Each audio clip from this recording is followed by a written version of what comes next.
Alô, guerreiros, estamos aqui mais uma vez para conversar, dialogar com você, você que é amante das ciências humanas, você que é concurseiro, você que é pré-vestibulando, você que gosta de estudar história, geografia, sociologia, direito. Vamos na nossa dica de hoje abordar um tema muito interessante, que é a história do movimento operário no mundo e no Brasil, ligando, evidentemente, à chamada Revolução Industrial. Mais uma vez, convidamos você para se inscrever em nossa página no YouTube, acessar nosso conteúdo, assistir nossas aulas, compartilhar nossas aulas para que a gente consiga alcançar o maior número de pessoas as informações que trazemos para você e para toda a coletividade. Valeu, meu guerreiro, valeu, minha guerreira. Aula de hoje, Movimento Operário.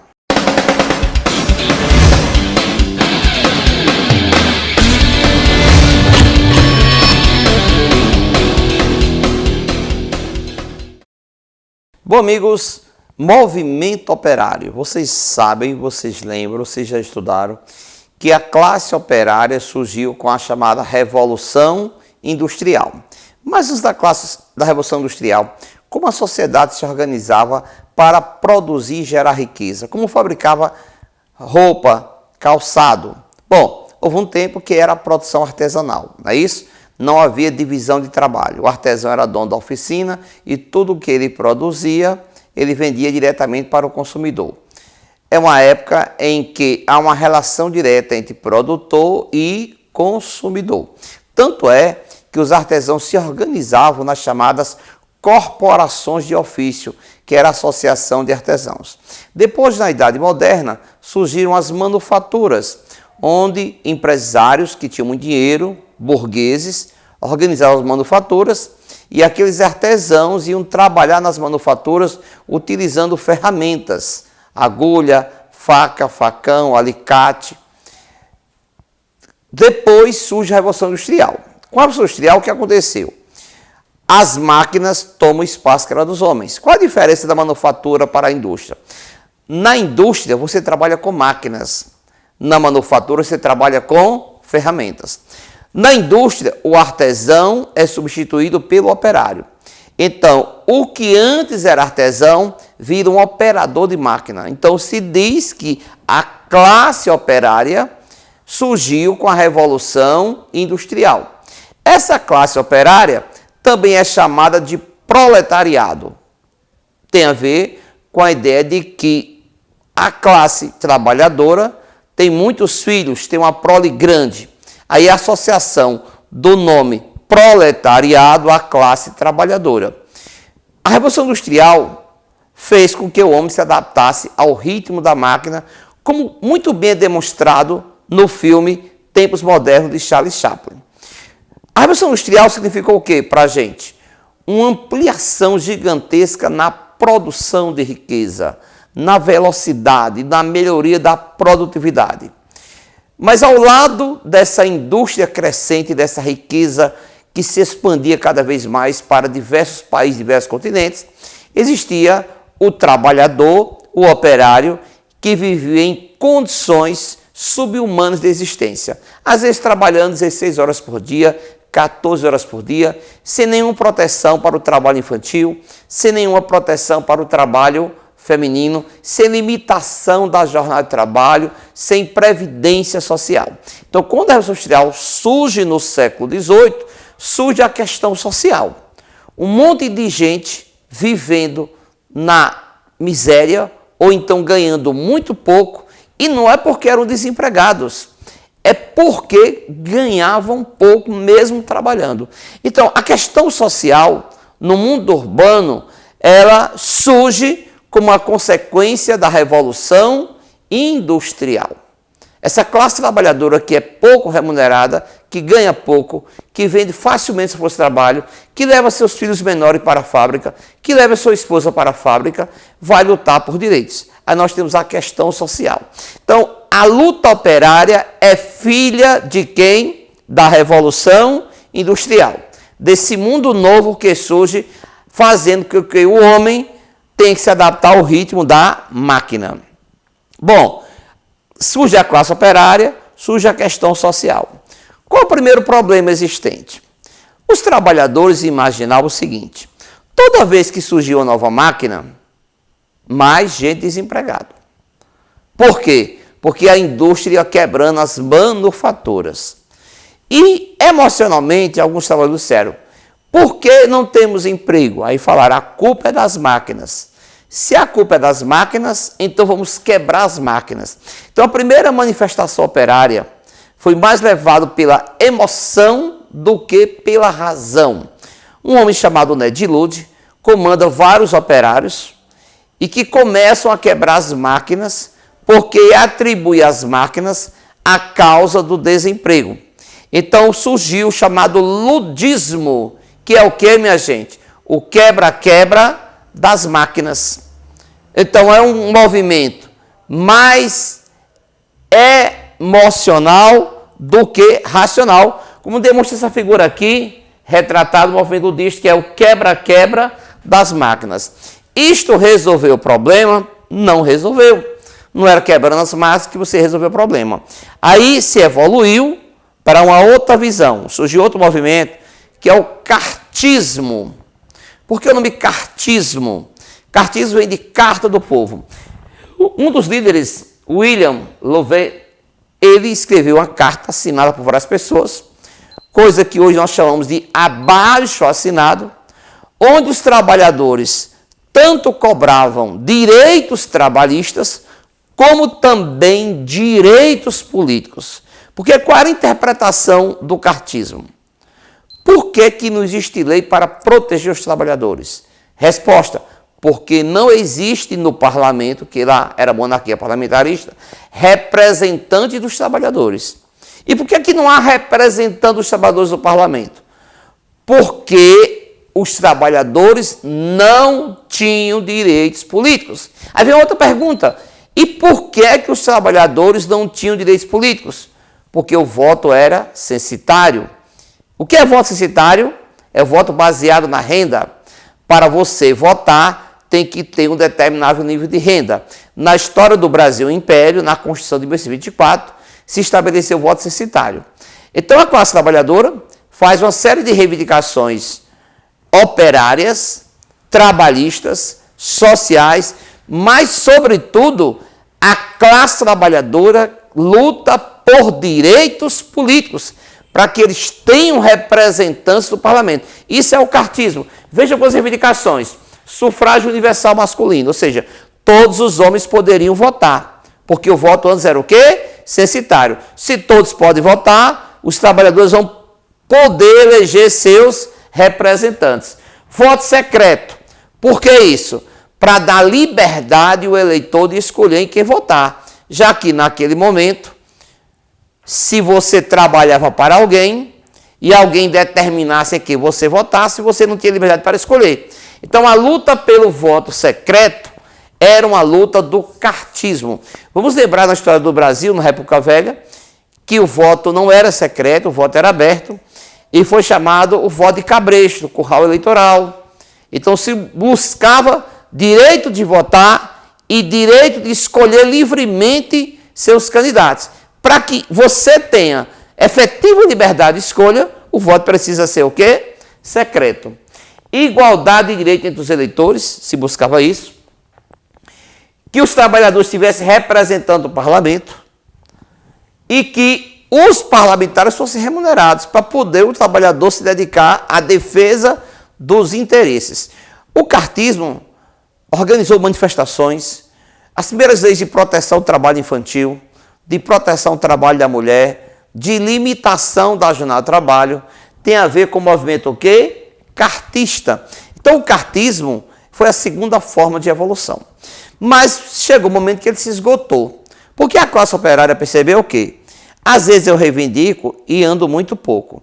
Eu preciso encontrar um meio de ter uma forma de pressão. Aí surgiu o quê? O sindicalismo.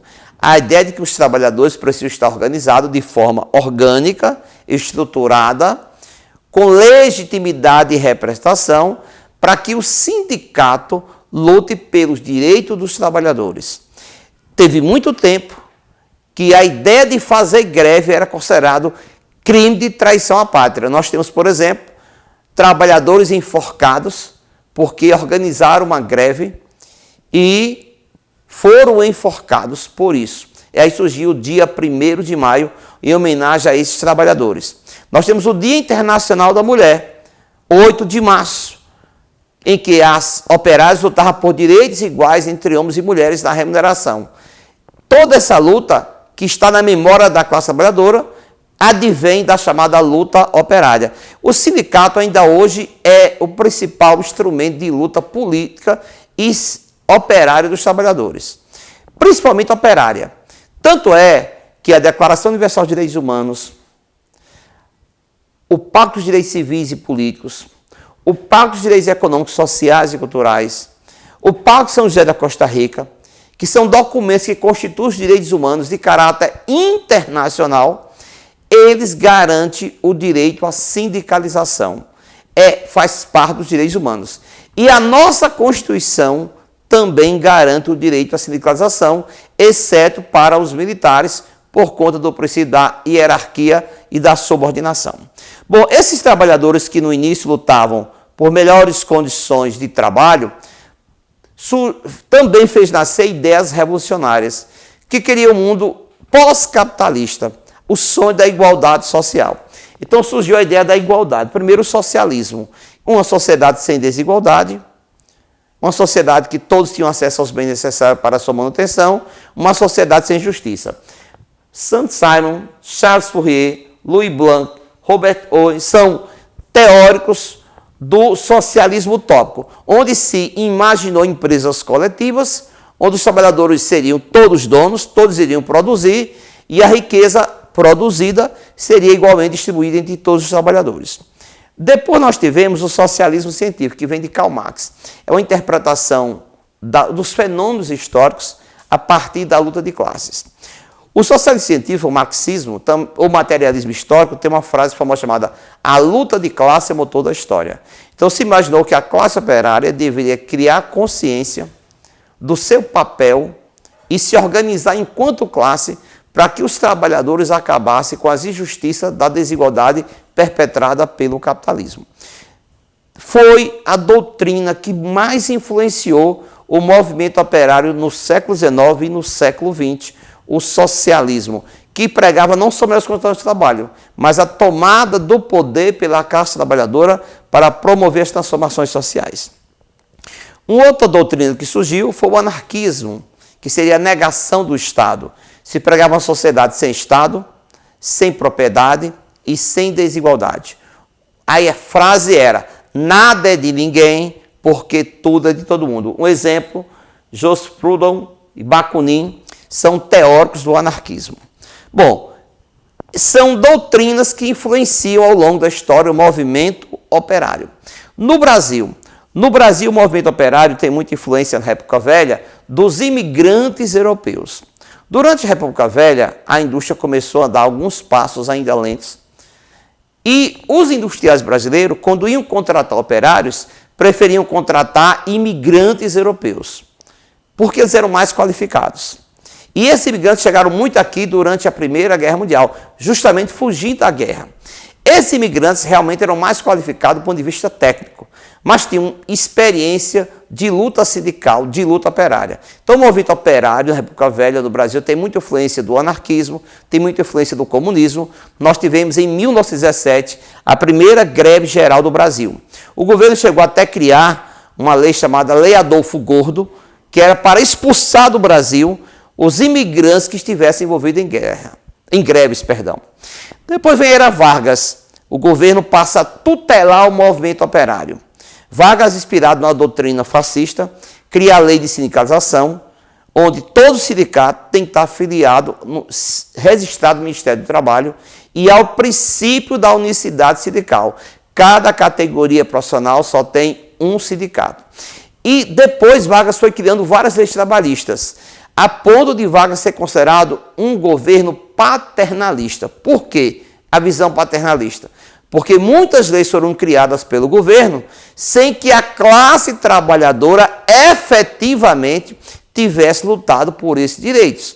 Tanto é que mais tarde, em 43, ele reúne num único livro todas as leis trabalhistas chamadas CLT, que nasceu durante a ditadura do Estado Novo.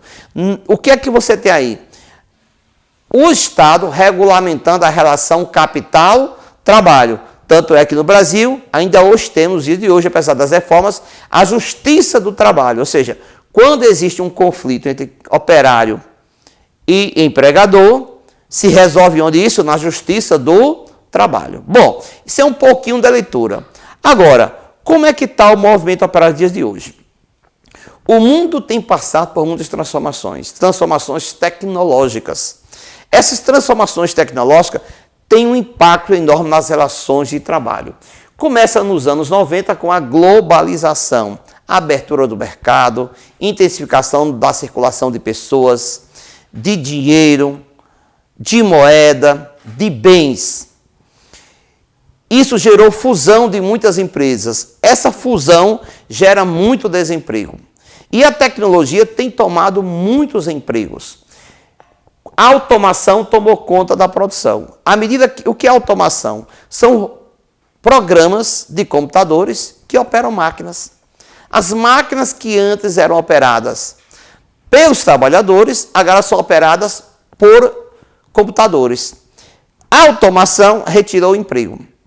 Então, cada vez que a indústria avança tecnologicamente, os empregos desaparecem.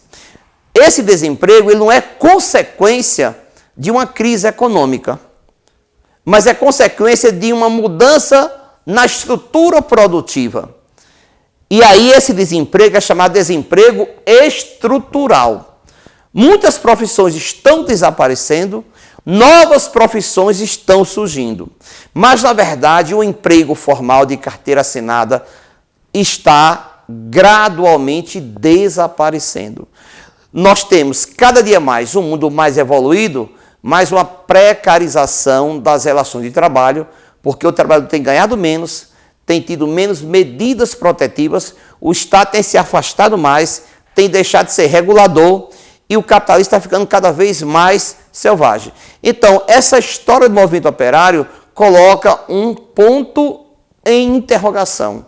Para onde vai o movimento operário? Ou será que a classe operária não vai desaparecer, como um dia desapareceu o artesão?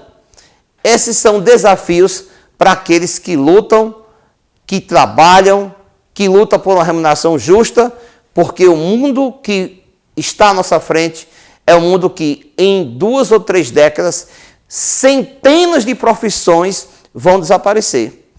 E como fica quem está estudando, se preparando para viver do emprego? No mundo atual, é o mundo mais dos prestadores de serviço do que o mundo dos empregados. Valeu? Essa é a nossa aula de hoje sobre a história do movimento operário, mas, sobretudo, também a história das mudanças nas relações de trabalho. Deixo aqui o nosso recado para você e convido você a se inscrever em nossa página no YouTube e no Facebook. Valeu, meu guerreiro! Até o nosso próximo encontro.